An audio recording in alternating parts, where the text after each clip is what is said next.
Everybody, welcome back for another episode. So the time you view this, it's probably going to be a good 3 weeks before my last one. So let me show you what I'm doing, what we're working on. We're making good progress, and we'll see where we're going. No, you're not bringing home another piece of junk.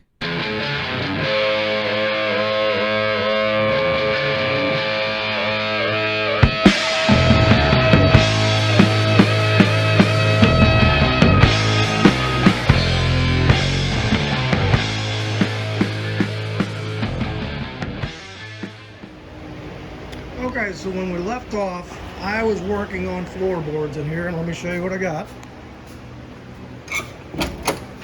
So, that Lincoln floor pan actually worked out pretty good. As you can see, I had to do a lot of trimming and patching to get it to work.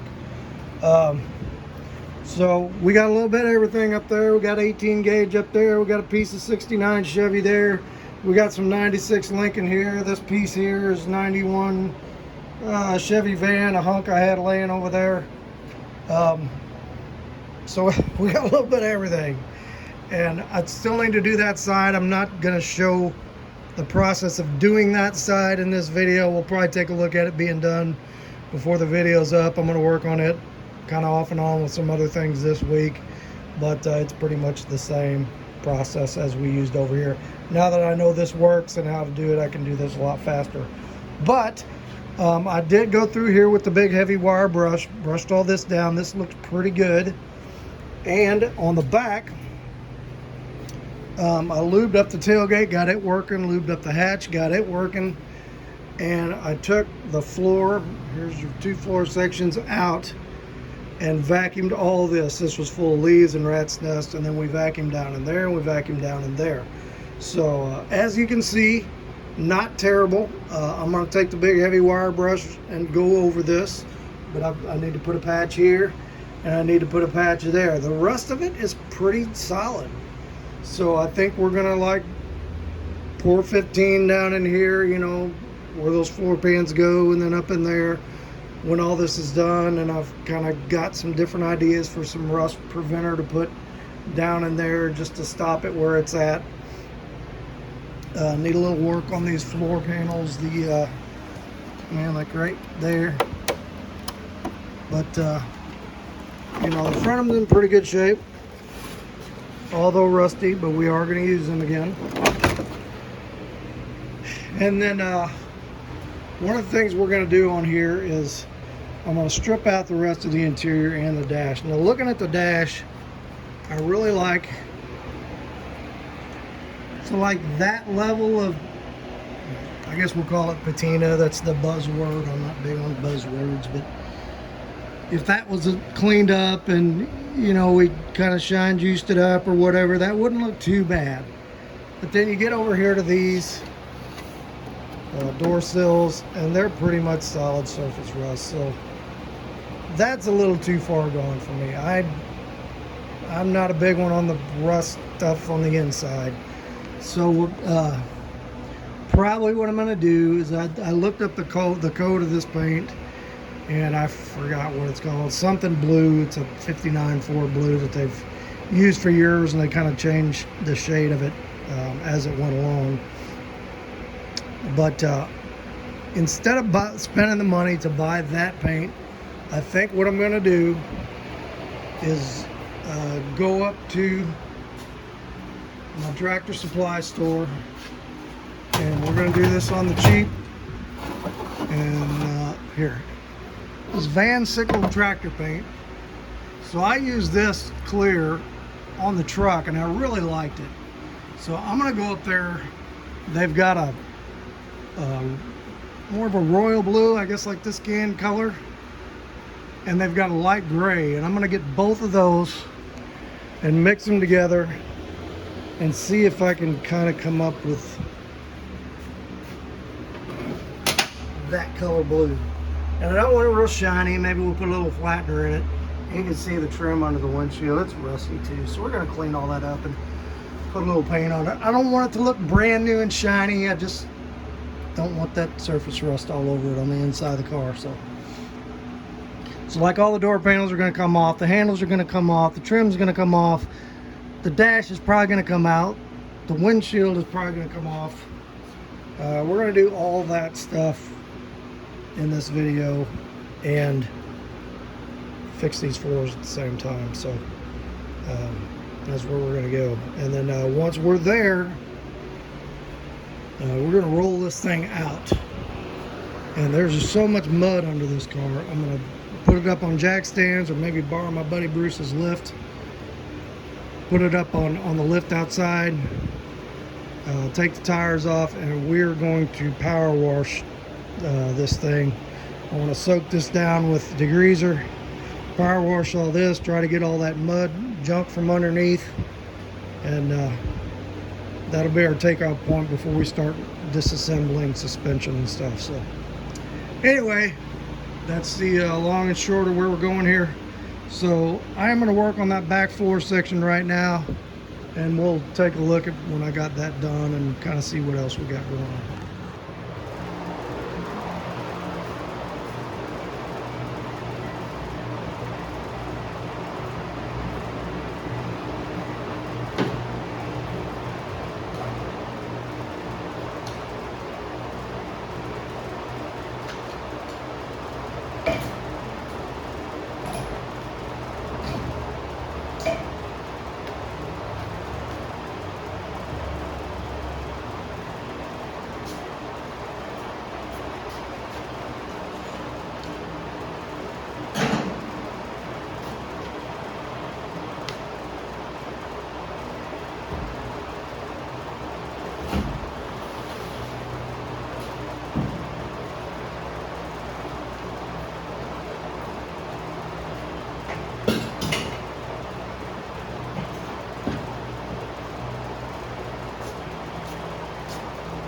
Alright, that old windshield is pretty much junk. So go ahead and pop it out, didn't make a whole lot. Let's take a look at what we got up here.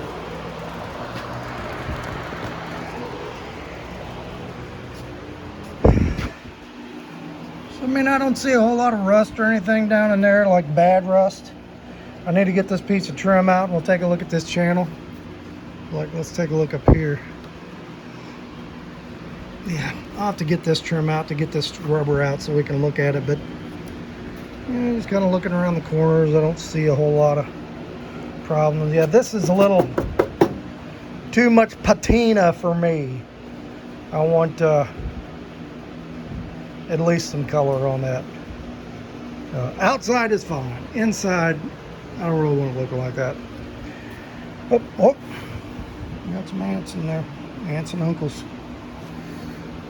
Alright, so I'm going to pull a little bit more of this apart, and then let's take a look at this channel. I'm kind of jumping all over the place today, just kind of doing what I want to today. But that's okay. It's all got to be done, so it's all coming apart. Okay, so all the trim is out, and the gasket is out, and this is all in good shape. So no water infiltration anywhere around here. That's great news. Looks like the bolts for take the dash out are still there, not rusted out, so shouldn't be too big of a deal. I went ahead and these clips for the top trim, they're actually in pretty decent shape. They're pretty stout, so I just went in and put a little juice on them to soak so I can get those screws out without destroying them. And then I'm going to keep going here and get all this trim right now or not. I'm not going to pull the dash right this second. I just kind of wanted to get that windshield out. So I'll probably get back to this. And what I'm having to do is go through here and pre-drill all these spot welds to get this brace off here. And then once I get them pre-drilled, I'll go through with a chisel and knock them off there and get this off. And then I can kind of start cutting this down. So anyway, that's where we're at. Let me get this cut down to where it's going to kind of match the other one, and then we'll start. I'll get it sized up back there, and we'll take a look once I've got this actually welded in there again. All right, I thought we'd step back to the price board for a minute and do a little bit of updating. So So thank you, viewers, for pointing out my mistake down here last time, and I fixed that. So just a couple of things. $50, I bought a can of POR 15. One of the, I can't remember who it was that made a comment talking about another product that's like POR 15. I wrote it down, but if I use this can up, I may go back and try some of that because it got pretty good reviews and it is a little bit cheaper. So a couple of things I bought. I had to go buy some sheet metal. So a full sheet of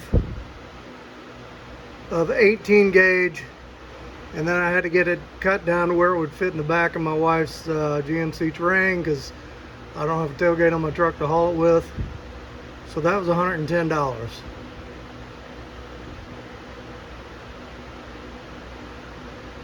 7, 8. Now that math is right. And I also bought, there's another rust converter product we're going to try on here. Recommended on a couple different websites, called Black Star Rust Converter. And this is a liquid, and I'm going to put it in a spray bottle, and I'm going to use it to spray like down in the rear quarters where I can't reach, and maybe like up around the headliner rail where I can't, you know, get in there with a paintbrush. So it was I think it was $50 for a quart, so I bought that. Oh, 29, 40. Okay, so that's where we are today. Let me show you where I'm at real quick here. So I got the other rear floor pan cut out.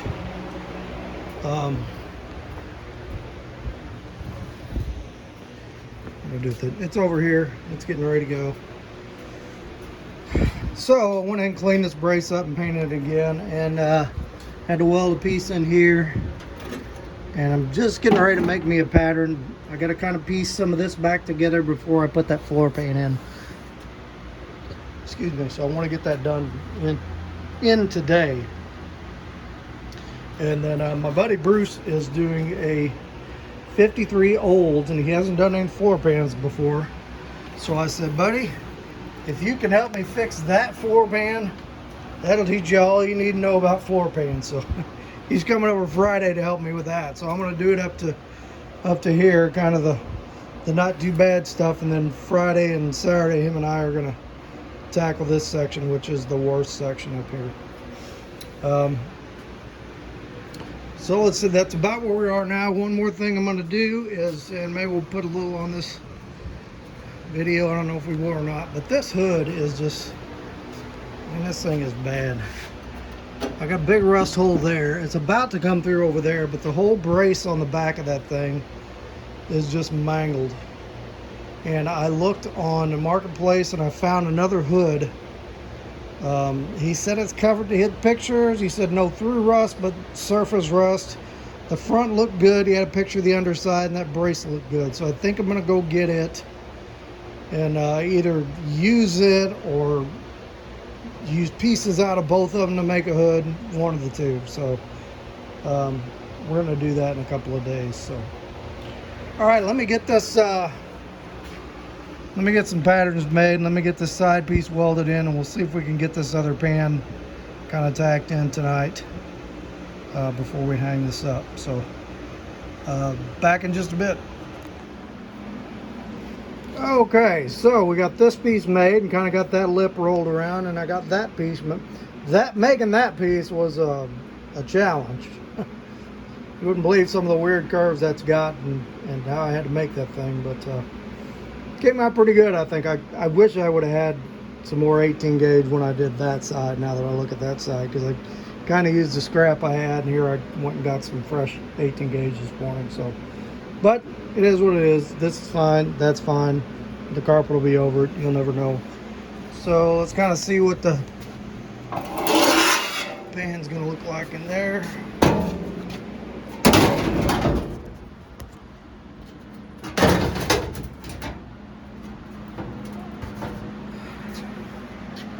Still plenty to trim off, but yeah, it's gonna work.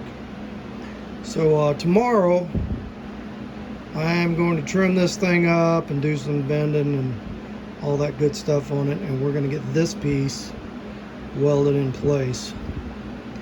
And then I'm going to stop there on the floors until for a couple more days, and then I'm going to do that up there with my buddy Bruce. But we'll do that tomorrow, get that welded in, and then maybe we'll go around and get some of these door panels and stuff off, and, you know, get some more of this stuff stripped out. I kind of did some. I took the tops of the doors things off, and, you know, be able to use this for a pattern. The front ones are pretty rough, but I'll be able to sort of make a pattern out of those. But cruising right along, so let's check back in tomorrow and see where we're at. Alright, so we got that pan trimmed up and welded in. So we're 3 down. We got 1 to go. And a couple little spots back here I showed you. Not bad. I mean, I got 1 there. I got 1 there. There's a couple little tiny holes down there. So it's gonna be a breeze back here. So this one over here is gonna be a booger. Anybody who's ever done floor repairs like this know that generally what you do is you cut off the rocker, you replace the inner rocker if it's bad, the step plate, and then your brace ties to that inner rocker. Well, I'm not going to do any of that on here. The inner rocker has been pretty good up to about this point. I mean, it's pretty weak down in there, but with the type of build we're doing here, I just don't want to get into it. So if we do anything, the outer rocker's good here. We may end up stabbing a piece of metal in here, and I'm gonna have to do some repairs to this brace. I can see right now this brace get kind of thin here, where those, and right here where those other, you can get a hole here where the other parts were pretty good. So we're probably gonna end up fabricating part of that brace and something to hang it on to, and then I'm gonna have to put a piece of kick plate or step plate there. That brace there is going to need some work, so all of that before we actually do the pan. So we're going to work on that in a couple of days. So I think what I'm going to do the rest of the night here is I'm going to go around, maybe pull these door panels, see how hard these handles are to get off. And then this little channel down here is what the door panels used to screw to, so it's kind of gone, but the door itself is actually pretty good. So I think I'll take those off, and, you know, we'll make some homemade door panels for this, and we're just not going to use that. We'll use some trim screws and washers or something to put them on. So all right, let me see how these come off, and maybe we'll get these door panels and these armrests off. All 4 armrests look good, so that's good. Let's see if we can get them off tonight, and then we'll call it for tonight. Okay, got all the door panels off, and the screws for that are rusted. I'm gonna have to cut them suckers. But kind of same story. Doors full of rat's nest. This door isn't too bad. This one will clean up. This one over here has got some issues.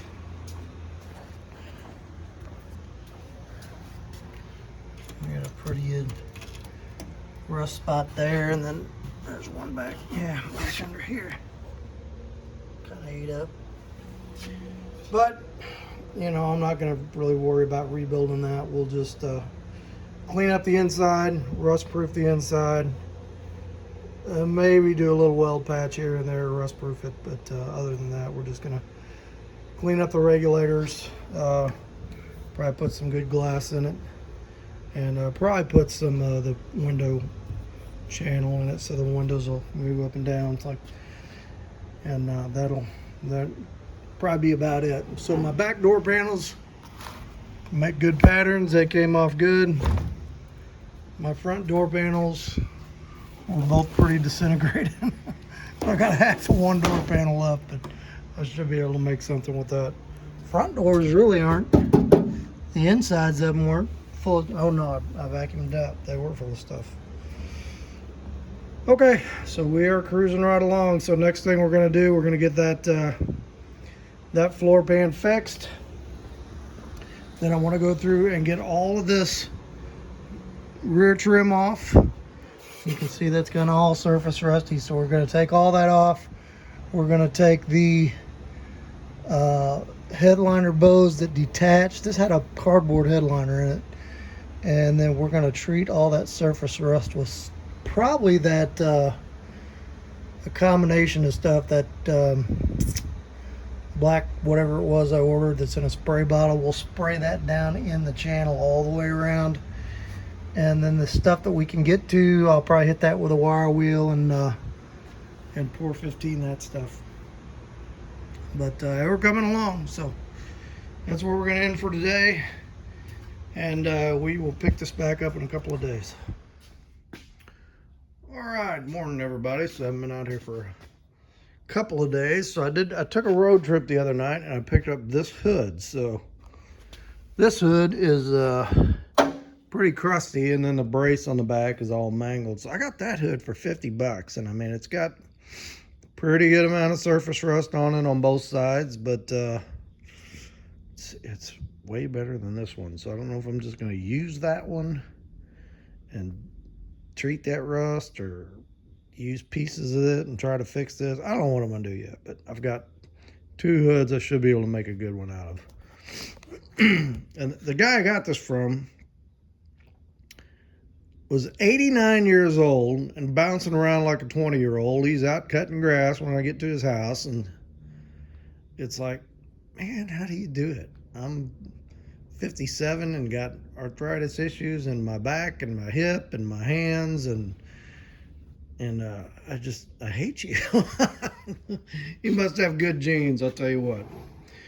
Anyway, so we got the hood. I've been working over here.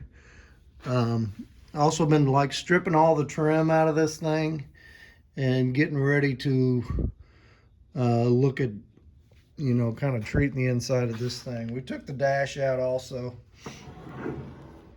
which is good because there's some pretty good surface rust down there. There's some pretty good surface rust on the back of the dash, and there was rat's nests all clogged up back in there anyway. So we're gonna make that better. So the brace on the other side of the floor, once we wire wheel this thing down, you can pretty well see it was completely shot. So it's like the worst part of the floor on the car. My buddy Bruce come out last night and gave me a hand. He did some fine work over here. So while he was cutting this old floor out and stripping the rust, so this piece of the rocker was kind of ate out, so we made another inner rocker just for some support, and it's actually pretty good over here and pretty good over there. Then I made that brace to replace that crappy brace over there, and we're gonna get that welded in today. And so today I really want to get a good, I'd really like to get this floor done today. I don't know if that's going to happen or not, but we're gonna see how far we can get. So the first thing we're going to do is get this piece welded in, and then see about making this piece here. But as you can see, it's coming along pretty good. So the initial plan was on this video was to not really show much of this, just have the floor done and work on some other stuff, but it's just not going as fast as I thought it would. So we'll show some of this. And then the inside of the rocker was good, so we just painted a bunch of this stuff in there last night. So that'll give it some more life. So let me get a piece made for this this back half, and then we'll take another look. And that front half's going to be a little more challenging. That tunnel was a little more ate up than what I thought it was going to be. But we're getting there. So back in a few. Okay, so there's the back half of that one, and I think it came out pretty good, even though I had to make it out of a lot of pieces because it's just, this is not a flat floor. It's got such different shapes. You got, you know, this shape that's down further for the seat bracket, and then it kind of angles up over there, so, you know, I had to follow that brace, and it's just a lot of pieces. But beautiful, you know, as far as beauty, not so great. As far as strength and functionality, I'll give it a 10. So, all right, next thing I got to do is up here. I need to wire brush that off, and I want to do the toe board first. And the toe board comes down to this seam right there. So I want to get that piece made and in there, and I know a lot of that's bad. I can see holes right there. So let's get that piece done first, and then we need to clean this off. We need to finish cleaning off that brace, need to cut that body mount. A lot of things to do. We'll get that piece done, and then we'll make the in-between piece. So the tunnel on this side was kind of bad too, so we're gonna have to make the side of the tunnel, but hey, it's getting there.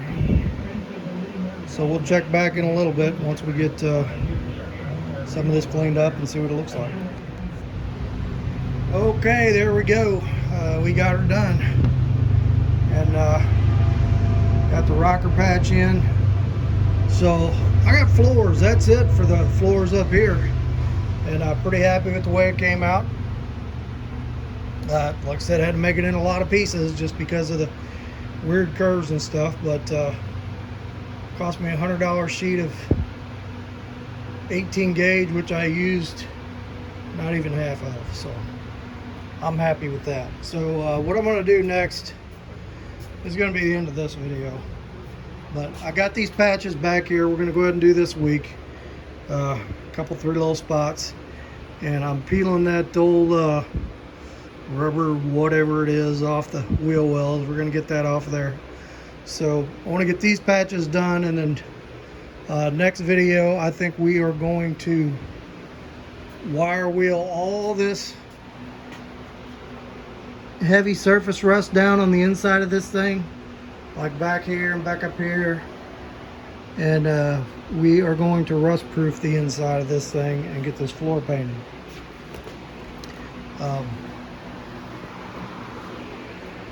And I ordered some of this stuff.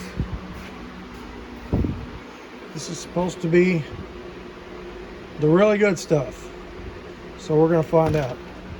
I'm going to put that in a spray bottle and we'll spray that around. Plus I got some Pour 15, plus I got some Rust-Oleum Rust Inhibitor, so we'll use a little bit of everything in here. But that's where we're going next. So we're cruising right along. Once the inside is, we've got all the rust proofing done, and you can see all the surface rust back here. I've showed this a couple of times, but I'm going to put that stuff in the spray bottle, put it up here, and then like up behind those channels, we're just gonna put a good dose of that stuff down in there and try and get anywhere we might be back up in there in that channel. Anywhere we might be hiding rust, we're gonna put it up in there. So that's coming attractions. That's gonna be it for this video. We'll get a word from the Lord, and I am ready for a break. It is 4 o'clock, and I've been out here since 6 o'clock this morning doing that other side of the floor, and I'm whooped. All right, so let's get a word from the Lord, and we'll catch you on the next one. Everybody, thanks for coming along. So we got quite a bit done over the last several days, or I guess it's probably about 2 weeks I've been filming this, maybe over a week. And got the floors done. I think they came out good. There's a lot to get done. A lot of welding, grinding, bending over on my knees. You know, my back is not in the greatest shape, so I had to kind of be careful with it and take my time with it. but it came out good, and I'm glad that portion is done. And now we can move on to some other things. So, as far as the message for today, I was talking to somebody on Facebook. I'm trying to remember who it was. This was probably over a week ago. And a friend of mine that's kind of an agnostic, and not really a believer, and we kind of steered into matters of faith, like I try to do with my friends who are non-believers, kind of steer the conversation that way, you know. But he said something, I'm trying to remember how he worded it. He said, I don't need the Bible because the world is too beautiful a place to be governed by a list of do's and don'ts. And, you know, in the New Age way of thinking, it's like, ooh, what a profound statement. But as I thought about that statement, I thought, you know, it really doesn't make any sense. Because why would the world being beautiful mean that there are things that we should do and we should not do? Does the world being beautiful mean that there's no real rules? And if there are rules, then that negates beauty. You know, that beauty is dependent on there not being a system of rules. So, you know, pretty interesting statement. I thought. I'm sure it sounded good to him. If he's watching this video, I'm not trying to make fun of you, brother, but you gave me some good material here, and I'm going to use it. So I thought what we would do is, I thought, let's go to the top 10 do's and don'ts of the Bible, the 10 Commandments, and let's just see, if we look at these individually, let's just see if we obey these rules or not obey these rules. Does that mean things are beautiful or not beautiful? So I'll tell you what, if you're watching, buddy, I am going to skip over the first 4 commandments, because the first 4 commandments are to do with our relationship to God. So that's probably not something that would make a whole lot of sense to somebody who's a non-believer. But let's pick it up on the 5th commandment. And it says, and this is kind of a paraphrased version in my open Bible that I'm using on the commandments. It's not the long version. So it says, respect and obey your parents, which is honor your father and mother. So if I obey that commandment, that is a list of do's and don'ts. If I obey my parents, does that mean that the world is not beautiful? And if I disobey my parents, does that mean that suddenly there is more beauty in the world? I don't think so. You know, I loved my parents very much, even though I didn't obey them all the time. And my dad would especially tell you that he had some pet names for me when I wasn't exactly doing what I was supposed to be doing. But I love you anyway, Pop, and forgive you for those. So anyway, I think we can pretty quickly dispel that one. So let's look at the next one. The 6th commandment, which is protect and respect human life. And that is Exodus 20:13. Let's just see what the long version says. You shall not murder. You shall not kill. Okay. So, if I don't kill people, does that mean that the world is not beautiful? If I do kill people, does that mean that there is more beauty in the world? I'm going to say no on that one. Let's go to the next one. Thou shalt not commit adultery. Be true to your husband or wife. I love my wife very much. And if we're talking beauty, she's probably the most beautiful thing there is in the world to me. So